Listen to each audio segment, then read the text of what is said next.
Guys ವಿಡಿಯೋನ like ಮಾಡಿ share ಮಾಡಿ ಸಬ್ಸ್ಕ್ರೈಬ್ ಮಾಡ್ಕೊಳ್ಳಿ. ಹಾಗೆ ಏಕೆ ಸ್ಟುಡಿಯೋ ಕಡೆ ಅಂತ ಟೈಮ್ ಮತ್ತು ವಾಟ್ಸಪ್ ಇದೆ, ಕಮೆಂಟ್ ಸೆಕ್ಷನ್ ಪಿನ್ ಮಾಡ್ತೀನಿ, ಜಾಯ್ನ್ ಆಗಿ ನಿಮಗೆ ಪ್ರೋಮೋದ ಅಪ್ಡೇಟ್ಗಳೆಲ್ಲ ಸಿಗ್ತಿರ್ತಾರೆ ನೋಡಿ, ಎಂಜಾಯ್ ಮಾಡಿ. ಸೊ ಇನ್ನು ಡೈರೆಕ್ಟ್ ವಿಷಯಕ್ಕೆ ಬರ್ತೀನಿ. ಬಿಗ್ ಬಾಸ್ ಮನೇಲಿ ಮನಸ್ತಾಪಗಳು ಜಾಸ್ತಿ ಆಗ್ತಿದೆ, ಸಂಬಂಧಗಳು ಮುರಿತಾ ಇದೆ ಆ್ಯಂಡ್ ಈ ವಾರದ TRP ಕಿತ್ಕೊಂಡು ಹೋಗುತ್ತೆ, ಇದೊಂದು ಕನ್ಫರ್ಮ್ ಆಗಿರುವಂಥದ್ದು. ಆ್ಯಂಡ್ ಇಲ್ಲಿ ಮೇನ್ ಆಗಿ ನೋಡಿದಾಗ ಎಲ್ಲರದು ಕೂಡ ಸುಮಾರು ವಿಷಯಗಳು ತಪ್ಪಾಗ್ತಾ ಇದೆ. ಆ್ಯಂಡ್ ನಿನ್ನೆ ವಿಷಯದ ಬಗ್ಗೆ ನಿಮ್ಮ ಅಭಿಪ್ರಾಯ ಏನಿದೆ ಗೈಸ್ ಕಮೆಂಟ್ ಸೆಕ್ಷನ್ ತಿಳಿಸಿ. ಕಾರ್ತಿಕ್ ಆ್ಯಂಡ್ ಸಂಗೀತ ಇವರಿಬ್ಬರಲ್ಲಿ ಈಗೋ ನಿಜವಾಗ್ಲೂ ಯಾರು ಕಂಡಿದ್ದು ನಿಮಗೆ ಕಮೆಂಟ್ ಸೆಕ್ಷನ್ ತಿಳಿಸಿ. ಎಪಿಸೋಡ್ ರಿವ್ಯೂ ಬರುತ್ತೆ, ಮಾತಾಡೋಣ. ಸೊ ಇದ್ರ ಜೊತೆಗೆ ಇನ್ನೂ ಇವಾಗ ಒಂದು ಪ್ರೋಮೋ ಬಿಟ್ಟಿದ್ದಾರೆ. ಈ ವಾರ ಗಲಾಟೆ ಇದ್ದೇ ಇರುತ್ತೆ ಅಂತ ಗೊತ್ತಿತ್ತು, ಯಾಕಂದರೆ ಹೋದ ವಾರ ಸಿಕ್ಕಾಪಟ್ಟೆ ಸೈಲೆಂಟ್ ಆಗಿತ್ತು. ಆ್ಯಂಡ್ ಇಲ್ಲಿ ಮೇನ್ ಆಗಿ ನಿಮಗೆಲ್ಲ ಗೊತ್ತಿರ್ಬೋದು, ಒಂದು ಟಾಸ್ಕ್ ಅಂತ ಬಂದಾಗ ಒಂದು ಇಷ್ಟು ಗಲಾಟೆ ಅಂತ ಆಗೇ ಆಗುತ್ತೆ, ಬಟ್ ಅದು ಫಿಸಿಕಲಿ ಎಷ್ಟು ಹೋಗುತ್ತೆ ಅನ್ನೋದು ಇಂಪಾರ್ಟೆಂಟ್ ಆಗುತ್ತೆ. ಆ್ಯಂಡ್ ಪ್ರತಿ ಸಲ ನೀವು ನೋಡ್ಕೊಬಂದರೆ ಫಿಸಿಕಲಿ ತುಂಬ ಆಗುವಂಥದ್ದು ನಾನು ನೋಡಿದ ಹಾಗೆ ವಿನಯ್ ಅವ್ರ ಕಡೆಯಿಂದ ಆಗುತ್ತೆ. ಕಾರ್ತಿಕ್ ಕೂಡ ಒಂದು ಅಗ್ರೆಸಿವ್ ಆಗಿ ಆಡೋಕ್ಕೆ ಹೋಗ್ತಾರೆ. ಸೊ ಇವರಿಬ್ಬರು ಕೂಡ ಆ ಕೋಪನ ಮತ್ತು ಅಗ್ರೆಷನ್ನ ಸ್ವಲ್ಪ ಕಡಿಮೆ ಮಾಡಿಕೊಂಡ್ರೆ ಆ ಗೇಮ್ಗೆ ಒಳ್ಳೆಯದಿರುತ್ತೆ. ಬಟ್ ಇಲ್ಲಿ ಒಂದು ವಿಷಯ ಏನಪ್ಪ ಅಂದರೆ ಇಬ್ಬರು ಕೂಡ ಒಂದೇ ಟೀಮಲ್ಲಿದ್ದಾರೆ. ಸೊ ಇದು ಇನ್ನೂ ಎಫೆಕ್ಟ್ ಮಾಡ್ಬೋದು ಅಂತ ಅನಿಸಿತ್ತು, ಆ್ಯಂಡ್ ಅದೇ ರೀತಿ ಆಗ್ತಾ ಇದೆ. ಆ್ಯಂಡ್ ಇವಾಗ ಜಿಂಕೆ ಕೂಡ ಇದೆ ನಮ್ಮ ಬಿಗ್ ಬಾಸ್ ಮನೇಲಿ, ಆ ಜಿಂಕೆ ಸಿಂಹ ಆಗುತ್ತೆ ಅಂತಲೂ ಕೂಡ ಹೇಳ್ತಾ ಇದೆ. ಏನು ಕತೆ ನೋಡೋಣ. ಆ್ಯಂಡ್ ಇವಾಗ ಪ್ರೋಮೋ ಬಂದಿದೆ, ನೋಡ್ಕೊಬೋಣ, ಆಮೇಲೆ ಮಾತಾಡೋಣ ಬನ್ನಿ. ತಮಗೆ ಮೀಸಲಿರುವ ಬಟ್ಟೆಗಳನ್ನು ಎದುರಾಳಿ ತಂಡದ ಸದಸ್ಯರಿಂದ ರಕ್ಷಿಸಿ ಶುಭ್ರವಾಗಿ ಇಡುವುದು ಈ ಟಾಸ್ಕ್ನ ಉದ್ದೇಶ.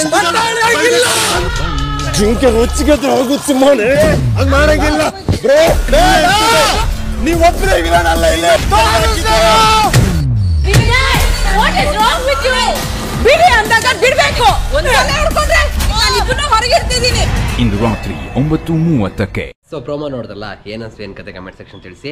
ಇಷ್ಟೊಂದು ಅಗ್ರೆಸಿವ್ ಬೇಕಾ ಫಿಸಿಕಲಿ ಹೋಗುವಷ್ಟು? ಸೊ ಇಲ್ಲಿ ಗೊತ್ತಾಗ್ತಿದೆ ಆ ಬಲ ಪ್ರದರ್ಶನ ತುಂಬ ಚೆನ್ನಾಗಿ ಆಗ್ತಿದೆ ಅಂತ, ಬಟ್ ಚೆನ್ನಾಗಿಲ್ಲ, ಹಿಂಗೆ ಆಗಬಾರ್ದು ಅಂತ ಅನ್ಕೋತೀನಿ.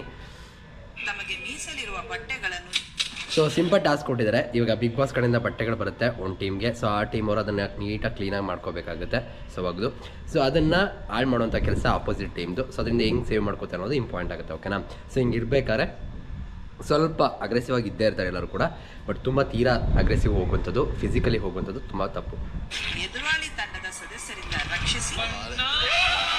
ಸೊ ಇಲ್ಲಿ ಆಲ್ರೆಡಿ ಶುರು ಆಗಿದೆ. ಶುಭ್ರವಾಗಿ ಸೊ ಇಲ್ಲಿ ನೀವು ಅಬ್ಸರ್ವ್ ಮಾಡಿದ್ರೆ ಕಾರ್ತಿಕ್ ಮೈಕನ್ನು ಹಿಡಿದು ತಳ್ಳಿರೋ ರೀತಿ ಕಾಣಿಸುತ್ತೆ. ಸೊ ಇದೆಲ್ಲ ತಪ್ಪು. ಸೀರಿಯಸ್ಲಿ ಅದು ಏನು ಮಾಡುತ್ತೆ ಅಂದರೆ ಅವ್ರನ್ನೂ ಕೂಡ ಅದೇ ರೀತಿ ಮಾಡೋವಾಗ ಮಾಡುತ್ತೆ. ಸೊ ಇವ್ರು ಏನು ಸ್ಟಾರ್ಟ್ ಮಾಡ್ತಾರೆ, ಅದು ಆ ಕಡೆಯಿಂದ ಈ ಕಡೆಯಿಂದ ಆಕ್ಷನ್ ಬಂದ ಆ ಕಡೆ ರಿಯಾಕ್ಷನ್ ಕೂಡ ಬಂದೇ ಬರುತ್ತೆ. ಈ ಟಾಸ್ಕ್ನ ಉದ್ದೇಶ. ಸೊ ಇಲ್ಲಿ ಬಟ್ಟೆ ಹಿಡಿಯೋಂಗಿಲ್ಲ ಅಂತ ಇದೆ. ಸೊ ಇಲ್ಲಿ ಒಂದು ರೀತಿ ನೋಡ್ತಿರ್ಬೇಕಾದ್ರೆ ಯಾರು ನಮ್ಮ ಅವಿನಾಶ್ ಸೊ ಬಟ್ಟೆ ಎಳೆದಿದ್ದಾರೆ, ಓಕೆನಾ? ಸೊ ಅಲ್ಲಿ ಬಟ್ಟೆ ಹಿಡಿಬಾರ್ದಾಗಿತ್ತು ಅಂತ ರೂಲ್ಸ್ ಇದೆ. ಅಂದರೆ ಅದರಿಂದ ಸ್ವಲ್ಪ ಕೋಪ ಮಾಡ್ಕೊಂಡಿರೋದು ವಿನಯ್ ಅನ್ಕೋತೀನಿ.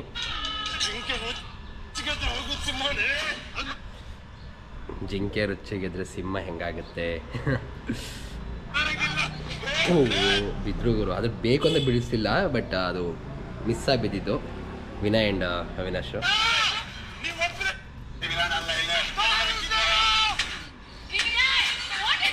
ವಿನಯ್ದು ಒಂದು ಬೇಜಾರು ಹೆಂಗೆ ಗೊತ್ತಾ, ಕೋಪ ಇರುತ್ತೆ, ಅಗ್ರೆಸಿವ್ ಆಗ್ತಾ ಅವರು ಅಲ್ಲಿ ಏನಿರುತ್ತೆ ಅಲ್ಲಿಗೆ ಹೋಗ್ಬಿಟ್ಟು ಏನಾದ್ರು ತೋರಿಸ್ತಾರೆ ಅದನ್ನು. ಅದರಲ್ಲಿ ಮೇಟ್ರಿ ಏನಂತಾರೆ ಏನು ಕೊಟ್ಟಿರ್ತಾರೆ ಅವೆಲ್ಲ ಹಾಳಾಗುವಂಥ ಸಾಧ್ಯತೆ ಕೂಡ ಹೆಚ್ಚಾಗಿರುತ್ತೆ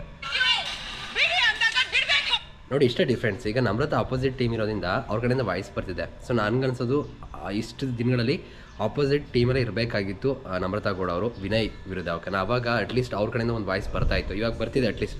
ಇದೇ ಅವ್ರ ಟೀಮಲ್ಲಿ ಇದ್ರಿಂದ ಎರಡನೇ ಬರ್ತಿರಲಿಲ್ಲ.